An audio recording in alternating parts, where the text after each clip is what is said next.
Welcome to Hubs and Drivers, a podcast for building product marketers, sponsored by Build Marketing. I'm Jeff Donaldson, your host. On this episode, curated content, filling in the gaps.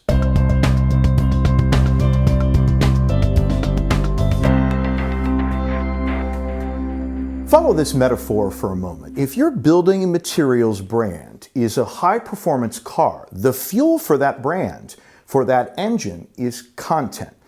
And just like fuel, content has to be in the right mix. That's everything from thought leadership to blog posts to infographics to social media graphics. It's an important mix and a strategic mix. For any marketing team, constant creation of content is quite a lift. So how do you augment that? How do you supplement it and give your team a little bit of a break? Curated content is one of those solutions. Today's guest is Scott Rogerson, CEO of UpContent. UpContent is one of Build Marketing's strategic partners. It's a technology solution that allows brands to curate and share third-party content with their audiences. Scott, thanks for being here today. Oh, thank you for having me, Jeff. So let's start simply. Define curated content. What does that mean? Yeah, really good question, and a lot of definitions are out there about it. So the way that we approach curated content is using third-party articles, meaning things that aren't written by the people in your brand, to help to reinforce and provide context to your own content creation. So these are articles from industry trade publications, other thought leaders, things that your team's likely already reading and that you want your potential customers, potential clients to read, and you're providing the service of picking the best of those articles and putting them at the forefront, being that resource to those potential customers, but not to forget your current customers as well. How does that effectively augment what you're doing in terms of organic content? How does it sync up properly? Yeah, and that context is what's really important. So in a lot of cases, you're having conversations with your team. What should we be talking about? What should our brand be the resource for? In a lot of cases, you find that core area, and you want to talk about a lot of different things. Some things your brand is uniquely positioned to discuss. You have unique perspective. And then there are other things that are certainly important, but maybe you're going to say something very similar to another organization or maybe even a competitor. In those cases, don't use your resources in those places. Find other articles that other people have written that talk about the same things that you were going to say. And instead of rewriting that content, bring that to the forefront with your own perspective added to it. That not only allows you to drive and help people understand why you're writing what you're writing, but also brings those authors to become allies with your brand as well, and also reinforce and maybe amplify what you're talking about now that you've scratched their back a little bit as well.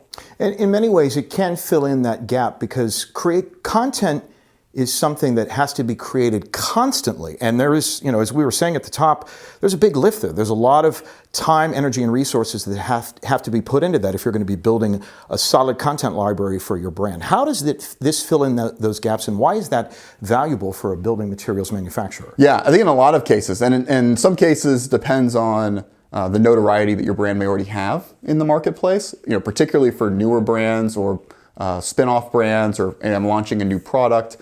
I don't yet have the trust from the market as to why I should listen to what you have to say. So I can't just go and start creating content, right? If I start creating stuff and just put out a bunch of things that I think, no one cares. They don't know who you are. They don't know what your background is. They don't have that context yet to understand why what you're saying should be listened to.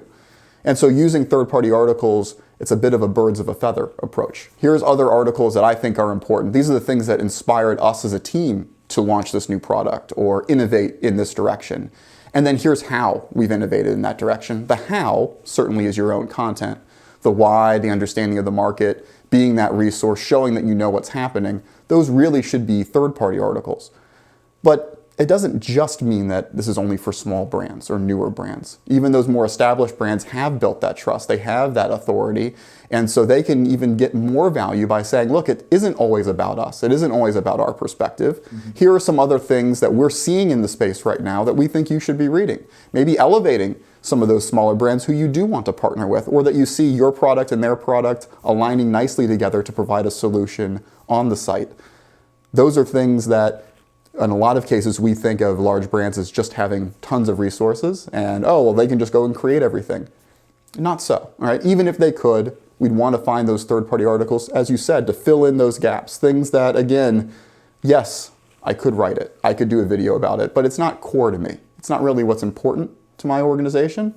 Let me go and find something that somebody else had said and use that to not only say, this answers what I wanted you to learn about, but also now that you've read this, come and understand what we have to offer through our original content. And in many ways, that can drive thought leadership and greater dialogue and conversations, right? In other words, I'm part of this industry, and this is important to me, and here's why it's important to me. Yes, yeah, exactly. And it allows it to not just be big brand to single prospect conversation. It allows the team to get involved as well. A lot of the individuals responsible for sales or for communications, or even who are in the innovation group or the delivery of that solution, they're all reading what's happening in the industry as well. They're likely finding great content that's out there, but they don't want to only be sharing and only be talking about the organization they work for all the time. Even though it may be the greatest place in the world to work for, they don't want to be seen as that mouthpiece, if you will, for the larger organization. And so if instead we can create a culture where it's about finding other articles that are talking about those interesting areas, getting them to a kind of amplification element, still allowing marketing and comms to approve the content for being distributed, but allowing that salesperson to say, hey, this is a great article.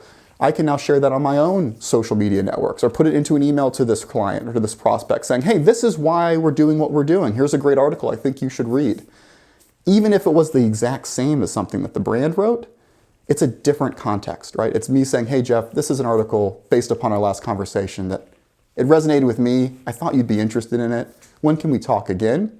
Very different than here's a recent blog article that our company wrote, right? It just sets the stage differently, and as you said, allows for different relationships to be formed.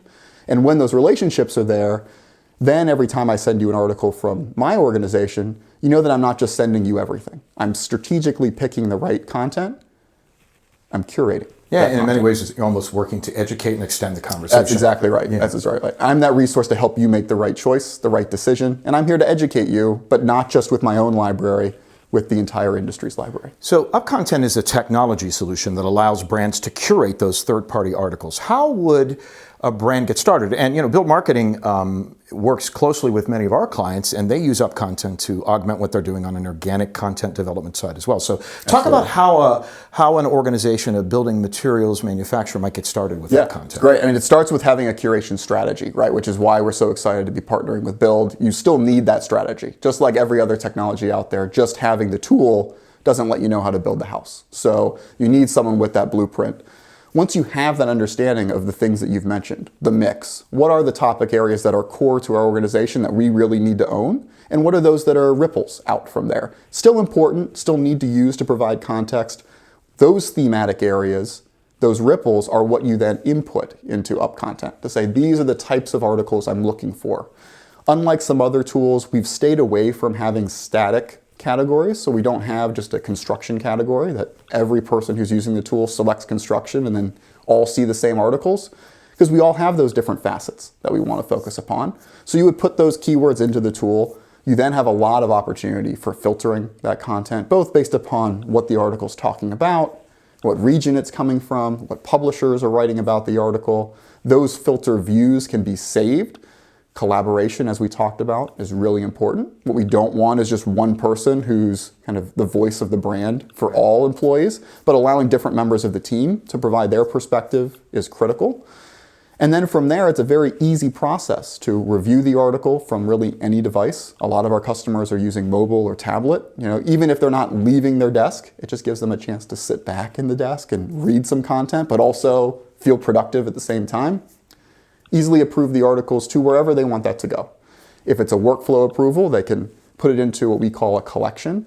That collection then can even flag someone from the Build team if you're working with Build to say, hey, these are articles I think would be interesting. Right. And then Build uses their prowess to get them to the right place. We also have seen the inverse, right? Where I, as the knowledge expert of that area, maybe I'm recommending the articles and then my team, whether it's Build or internal team, then can take it the last step. And as you mentioned at the beginning, that connection isn't just to social, right? Social is an important component of that content. It's a great place because of the demand for volume to keep the conversation going with third-party articles. But we see a lot of growth in email campaigns as well. And it doesn't need to be infused into your current campaign. It can be an additional campaign around, here are the articles I think you should read this week. Or the easiest one is, here are the articles our team was reading this month, right? Helping the someone who's outside of the organization feel like they're more inside, feel like the organization is more human. And then the website as well. It's a great place to allow that person who's just in the early stages of evaluating whom they should work with. Being able to come to a site and actually see articles that would be of interest to them, even if they're not ready to make that demo appointment or consultation call or even purchase that day, they've gotten something of value from visiting that site. And even current customers, it allows them a reason to keep coming back to the site. Hey, they always have great stuff on there. I use them as my resource for news in the industry. Who wouldn't want to see themselves as that for their customers?